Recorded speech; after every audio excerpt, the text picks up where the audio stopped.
Hi friends, I'm Anna Helman. Thanks for being here. In this video, I'd like to share a fun new technique I've been playing around with. I've been playing around with some new products, which is always exciting, so you get to see some of those in this video. But the technique I'm using is inking my stamps with blending brushes. Now, by inking them with the blending brushes instead of inking the stamps directly on an ink pad, I can get several different effects, and I'm excited to share these with you. Let's take a look. For this technique, I'm actually going to be using my mini blending brushes, which are the smaller ones you can see right here. You have seen me do lots of tutorials with blending brushes, my larger blending brushes, if you follow along with the videos that I share. But I haven't shared a lot about these mini ones. These are very helpful for several different techniques when you want to get your color in a smaller space, a smaller area. So these are the ones I'm going to be using today. I just wanted to show you the larger ones so you can see the size difference between the two. These are the stamps I will be using, which are to be released May 2nd, which is coming quickly. We have all kinds of fun new things coming.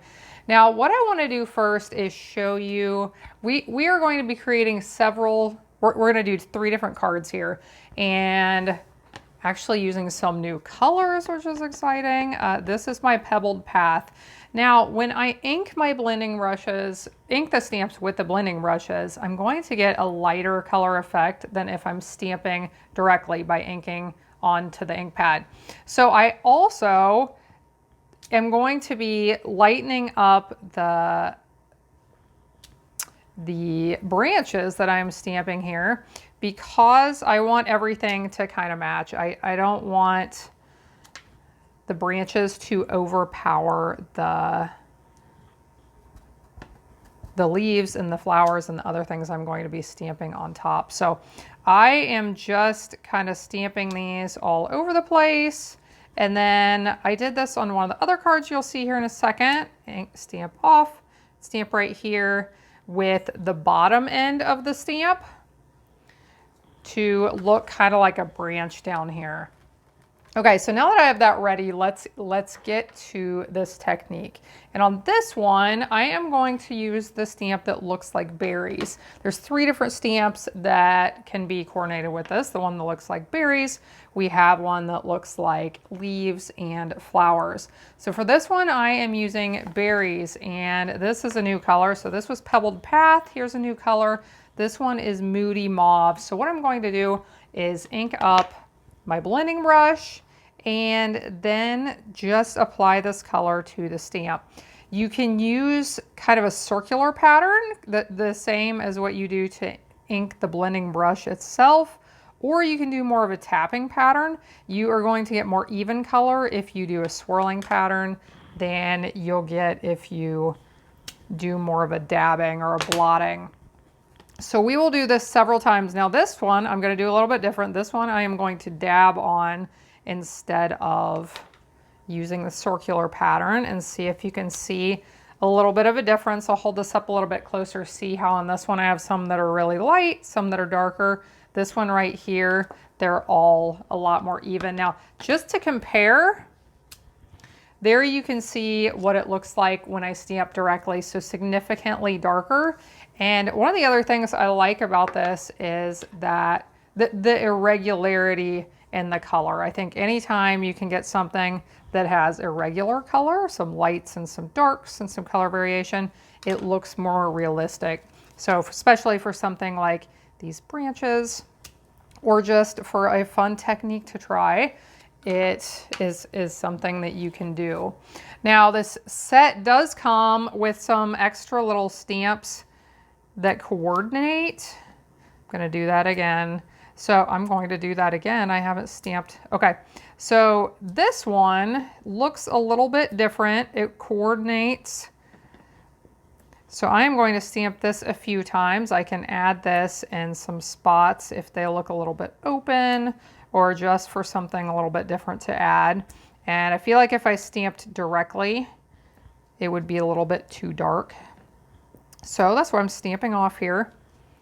And here you can see what I have so far. So at the end, I will be finishing these cards. Do you ever get blobs of ink in places you don't want them? Me too, we all do it. So we will figure out a way to cover that up later on.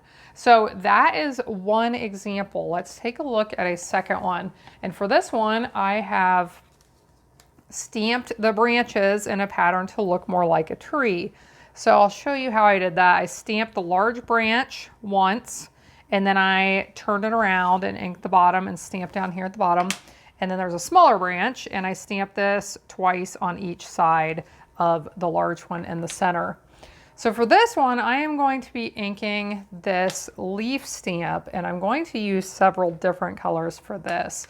These new, okay, so the colors I'm using, they are new in colors coming May 2nd. And in colors for us mean that they will be available for 2 years. So for 2 years, they will be part of our regular color collection. You'll be able to get all of the cardstock, the accessories, the inks, of course. And at the end of the 2 years, it will retire and we will have other new colors come along. So thought it would be fun to play around with these, and I thought they would be really nice colors to use with this technique.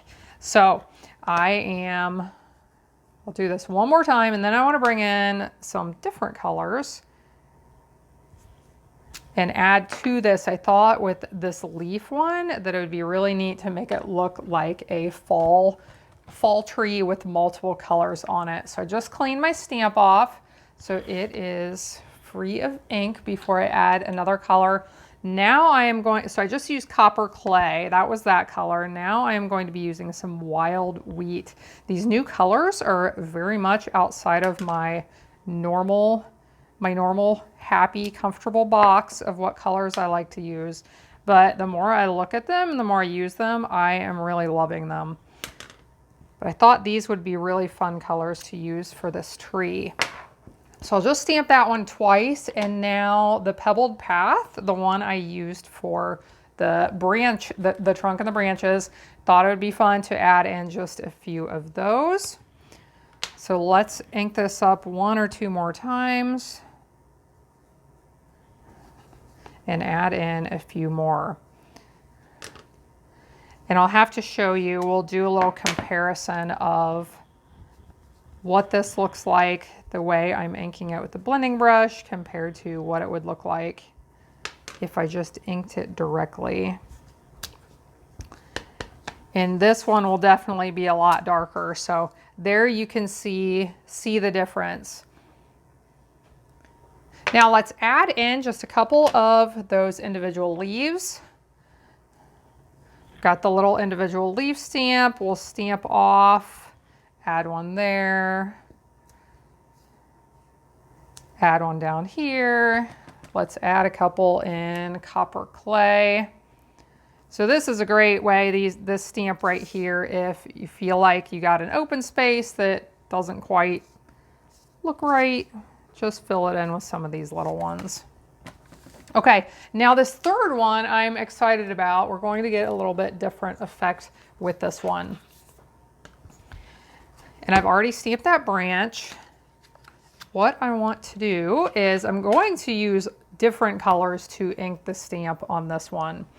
So I'll grab my magnet to hold my paper in place.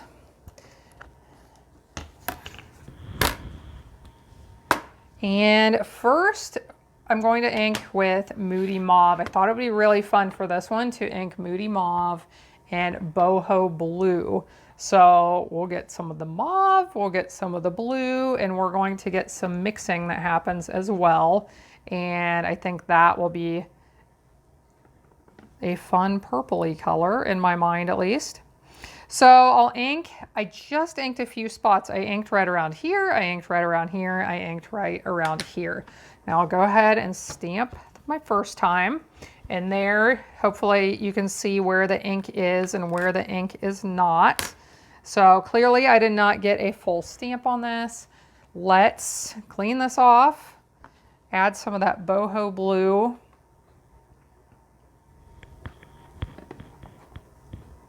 And if I can remember where I inked the first time, I want to ink in different spots, but I don't really remember. So we'll just do some random inking. We'll stamp and see how that looks.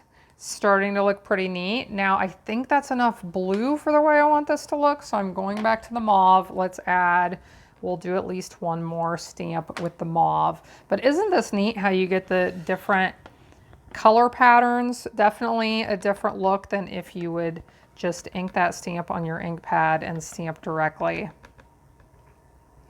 So we'll do that one more time. Let's stamp, and there we have a pretty good image on all those flowers. We have some of the mauve showing, some of that blue, and then some mixing in between.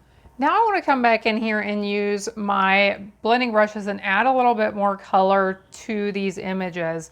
And just to compare, if I dab my large blending brush on my paper, I get a spot about that big. If I dab my small blending brush on my paper, I get a much smaller dot. So I'm going to be able to apply the color in more precise areas with this basically. So I'm just going to come in. I still have a little bit of ink on this brush. I think I will pick up more here in a second, but if you can see that, it is filling in some of those areas with that color. So let's add, that was some pebbled path. Let's add a little bit of wild wheat to the wild wheat leaves. And I don't want to get too dark of a color, so I want to be gentle and dab off on my scrap paper before I begin. But this is kind of a nice way, especially because these are outline stamps, to get some of that color filling them in. Now we'll finish this with a little bit of copper clay. Always dab your blending brushes on some scrap paper before you go onto your actual project. That way if you get a big spot of color, it's on your scrap paper, not on your project. So this is nice when you want to add color to something on your projects and you don't maybe want to color it in with markers or with pencils. This is a great way to add some color and do it pretty quickly and pretty easily. We'll add just a little bit of color to this other one, and then I am going to finish these cards up so that I can show you the results.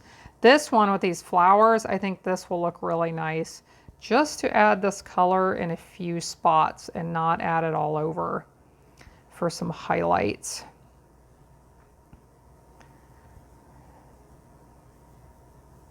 And I really like how that's looking. Isn't this mauve, moody mauve? Isn't this a beautiful color?